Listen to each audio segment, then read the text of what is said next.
entidades del sector público organicen su sistema de control interno.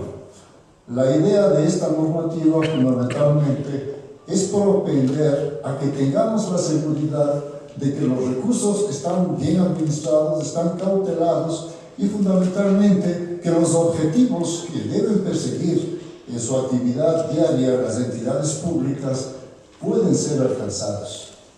Ese es el valor de la norma de control interno. Pero para efectos del tema que me ocupa, en realidad lo que nos interesa son las normas de auditoría gubernamental expedidas por la Contraloría. Estas normas son adaptaciones de las normas internacionales emitidas por el INTOSAI, la Organización Internacional de Entidades Fiscalizadoras Superiores, que en definitiva condensa las mejores prácticas que pudieron haberse presentado por parte de los países que la integran hacia el comité, hacia el, perdón, se me va el nombre, es un organismo máximo, la Asamblea, el Congreso de la INTOSAI, perdón, ese es el nombre, ¿no? Donde se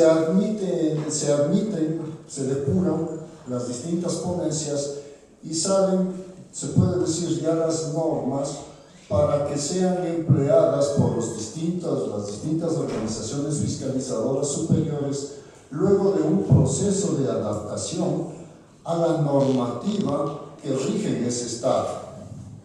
Concretamente, en el caso de Ecuador, parecería que como Contraloría, que la Contraloría descuidó un poco el tema de la adaptación de esas normas internacionales de auditoría a las características jurídicas de nuestro derecho, fundamentalmente a los preceptos constitucionales. Y adicionalmente a esto, ya en la práctica cotidiana de la auditoría, se tiene que la actividad de los profesionales del derecho residual. Y esto trae como consecuencia que haya un detrimento del debido proceso y del derecho de defensa de las personas naturales o jurídicas, terceros, sean servidores públicos o terceros relacionados con el objeto de la actividad de control, que no pueden o se descontinuye en algo el ejercicio de su derecho de defensa.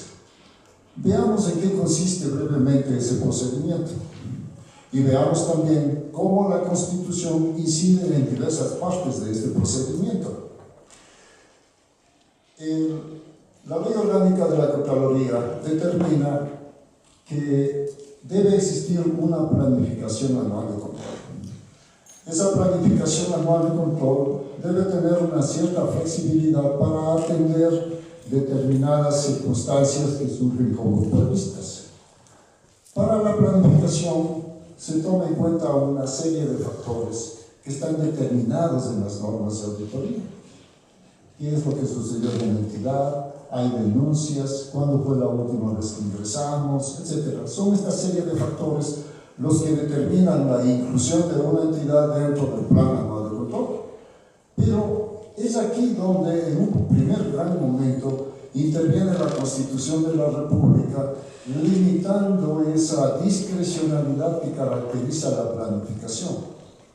Y eso ocurre cuando nosotros reparamos que, según la Constitución de la República lo dispone, los planes nacionales, regionales, locales de desarrollo son obligatorios para el sector público y orientativos para el sector privado.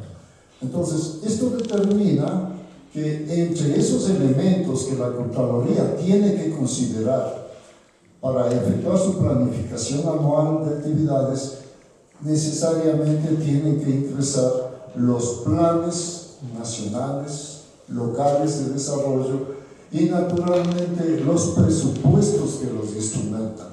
El presupuesto es en definitiva el estimativo de gastos que voy a tener en un determinado ejercicio económico, pero con una característica. Esos egresos tienen que efectuarse para obtener una determinada finalidad relacionada con la misión de las entidades públicas. Entonces, Esto quiere decir que la Contraloría debería dejar de realizar exámenes especiales y profundizar naturalmente con la práctica de la auditoría de gestión, para determinar si efectivamente las entidades cumplen o no con la misión institucional que les asignaba el ordenamiento jurídico. Ya en el desarrollo del procedimiento administrativo, en la fase de ordenación, se emite la orden de trabajo. Este es un acto administrativo singular, tiene un doble efecto jurídico. Hacia el interior de la entidad, lo que hace es integrar al equipo de auditores de acuerdo con los requerimientos que presente la entidad. La complejidad, etcétera, determina un equipo, se puede decir, interdisciplinario.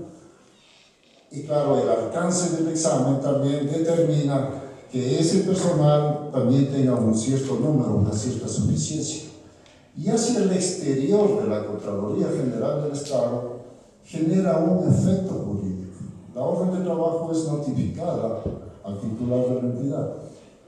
Y esto determina que el titular de la entidad auditada, así como el personal que la integra, tienen la obligación de colaborar con el personal a cargo de la actividad de control. Entonces, como ustedes pueden ver, el efecto jurídico es doble. Ahora, asumimos que ya el equipo de trabajo se presentó, se instaló en la entidad, y lo primero que realiza es una evaluación del sistema de control interno.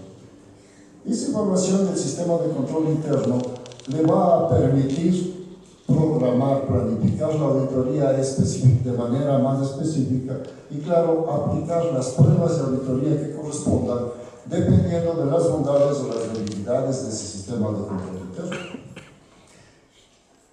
El informe del control interno es un subproducto de la auditoría. Hace años, antes de que se reformen las normas de auditoría, el informe de evaluación del sistema de control interno se incluía en el informe de auditoría y era uno de los insumos que podía permitir, por ejemplo, al Ministerio Público, al juez de lo penal, corregir por qué se produjo alguna situación que propició en definitiva el cometimiento de alguna infracción de carácter penal. Eran las debilidades del sistema de control interno las que daban las pistas para que la Fiscalía, las judicaturas puedan corregir estos particulares. Pero ahora, este informe de control interno se emite antes del informe resultante de la acción de control. Este informe es suscrito por el director de la unidad de auditoría como delegado del Contralor y es tan obligatorio como el informe netamente de control, el informe de examen especial o el informe de auditoría.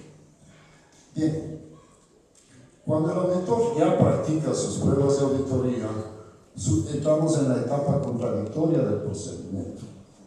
Son los determinados hallazgos de auditoría que tienen que ser comunicados a las personas que están relacionadas con los hechos constitutivos de ese hallazgo de auditoría. Aquí nos encontramos con otro acto administrativo, un acto administrativo de comunicación que propicia, en definitiva, que el auditado, la persona relacionada con las acciones de control, pueda ejercer su derecho de defensa. Aquí normalmente lo que puede ocurrir cuando no hay una actividad muy marcada del abogado asignado al equipo de trabajo o cuando se carece de este, es que se generen ciertas restricciones de acceso a la información que fue obtenida por el personal de control y que sustenta ese hallazgo de auditoría.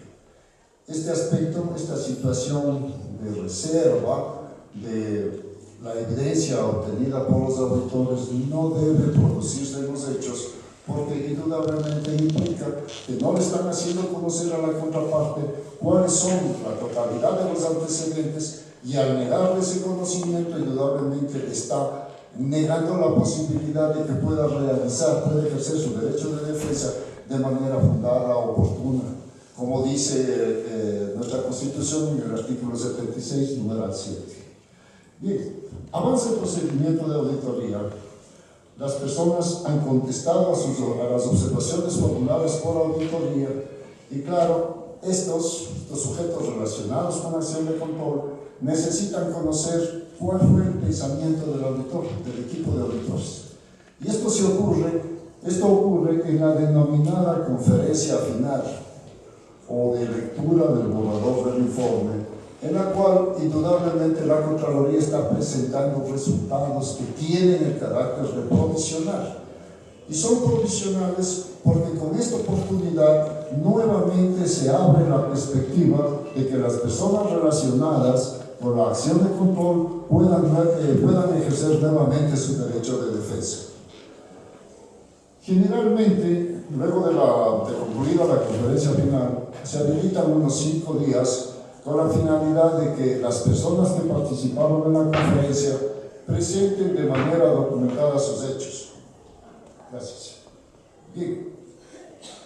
Presenten de manera documentada los fundamentos en los que ellos se asientan para contrariar la posición de auditoría.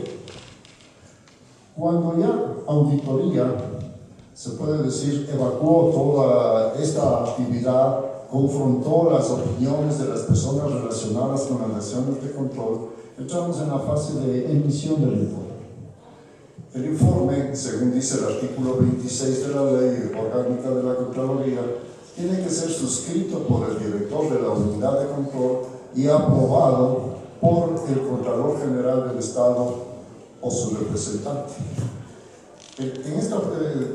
De acuerdo a la forma como lo ha concebido el ordenamiento jurídico nacional, tenemos, cuando el director de auditoría ha emitido y ha suscrito el informe, estamos ante un acto administrativo que no surte efectos porque sobre él pesa una condición suspensiva que es merecer ser aprobado por el Contralor General del Estado o su delegado. Y ahí es donde entramos en problemas. Se dijo en la mañana que la Contraloría General del Estado, para manifestar la aprobación, la voluntad de aprobar un informe, lo que hace es utilizar un sellito. Un sellito que tiene una fecha, una firma elegible. Muchas veces nos encontramos con que la carta de presentación del informe ni siquiera tiene fecha. Y jurídicamente hemos denotado que efectivamente el acto administrativo informe antecede al acto administrativo de aprobación del informe. Y ese sellito diminuto es un acto administrativo, manifiesta la voluntad del titular orgánico de la Administración de Vigilancia de aprobar ese informe, pero lamentablemente carece absolutamente de motivación. El Contralor General del Estado o los servidores de la Contraloría que aprueban informes tienen que explicar por qué demonios lo hacen, cuáles son las razones que le llevan al Contralor General del Estado a aprobar un determinado informe. De esta breve explicación podemos sacar nosotros algunas conclusiones chicas. Por un lado, tenemos una primera incidencia de la Constitución en el procedimiento de auditoría. La Contraloría tiene necesariamente que considerar los planes nacionales y locales de desarrollo.